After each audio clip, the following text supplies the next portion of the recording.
WatchGuard Capital. Invest your time wisely. Hey guys, I'm Stephen Palou with WatchGuard Capital, and I need you to share this video so that it can hopefully be seen by the right people as fast as possible. Because we're about to play a game of chicken with a debt ceiling that we don't need to play. For the last 2 years, I've been releasing videos on how to fix our national debt problem because it's a real problem and I can mathematically see where we're headed and it's not good.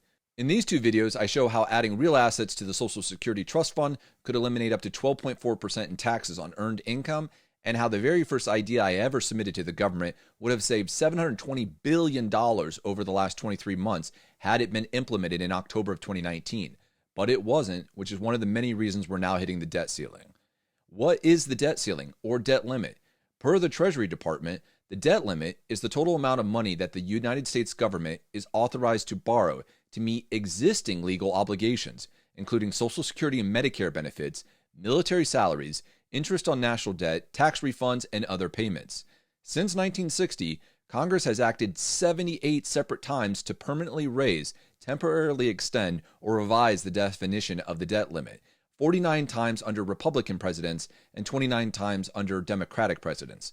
So before we start pointing fingers on who caused this mess, keep in mind that the Republican Party reduced tax receipts in 2018, and the Democratic Party is attempting to increase federal expenditures in 2021. So neither party is really taking this seriously, so I have to. If you want to know how much national debt we have, go to this website. In September of 2016, there was $19.5 trillion of debt subject to the debt limit, and it grew to $28.4 trillion by September of 2021. An increase of 45% in 5 years, which is totally unsustainable and terrifying, because this is only a small fraction of our potential national debt because we haven't got around to recognizing all of our obligations as debt yet. This is the financial report of the United States government for fiscal year 20. On page 10, it states that taxes we will collect to pay Social Security and Medicare benefits are $65.5 trillion less than what are needed over the next 75 years.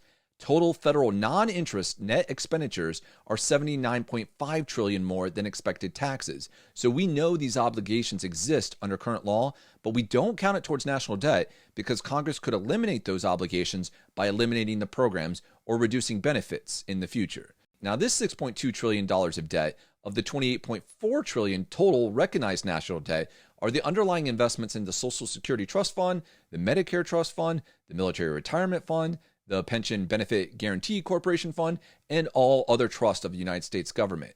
But the problem is, this $6.2 trillion is made up to give the illusion that we have savings for the future, but we don't because the government bought investments that can only be redeemed in the future with taxes or other types of national debt. We could have bought investments that didn't require taxes to redeem in the future or count towards the debt limit, but we didn't.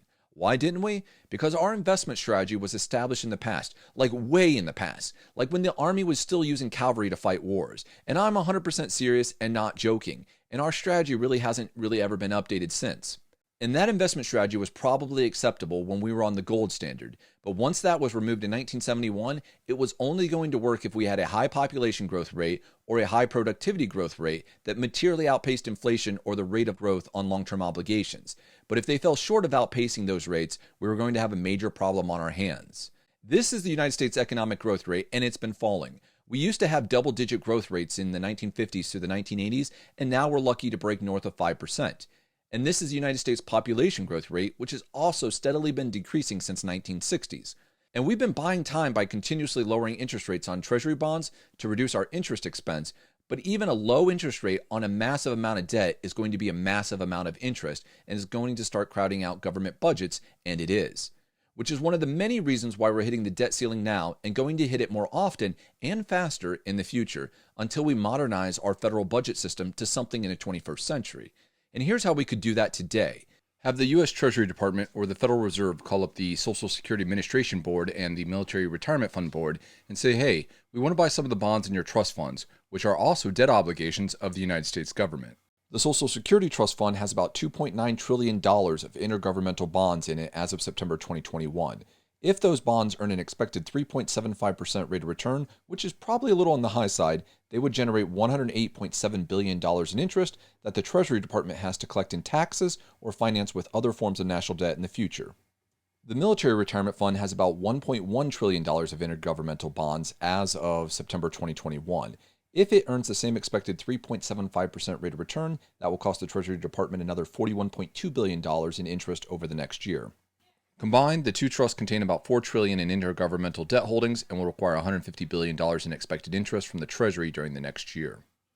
Let's assume that the Treasury Department is the bond buyer because Janet Yellen is the Secretary of the Treasury and also a managing trustee of the Social Security Trust Fund Board. So that conversation could go like this. Hi, Janet. You want to sell some bonds? Yeah, Janet. I'll sell you some bonds. Thanks, Janet. You bet, Janet. Now, the Treasury is subject to the debt limit, but it has unlimited authority to create dollars. So the United States Mint can create $1 trillion even if we hit the debt limit or we're even past it. So that's what it does. And then it transfers $725 billion to the Social Security Trust Fund and buys 25% of the bonds in the fund. And Social Security completes the transaction by delivering the purchased bonds to the Treasury Department. The U.S. Treasury then transfers $275 billion to the Military Retirement Fund and buys 25% of its bonds. The Military Retirement Fund Board completes the transaction by delivering $275 billion in intergovernmental holding bonds to the Treasury Department.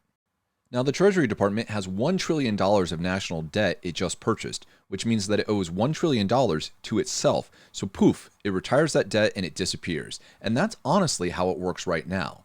The Treasury could pay back the interest and principal over time back to itself, but mathematically, it ends up being exactly the same as if it just eliminated it. The Social Security Trust Fund has $2,175 billion in bonds and $725 billion in cash, so it still has a balance of $2.9 trillion in the trust fund.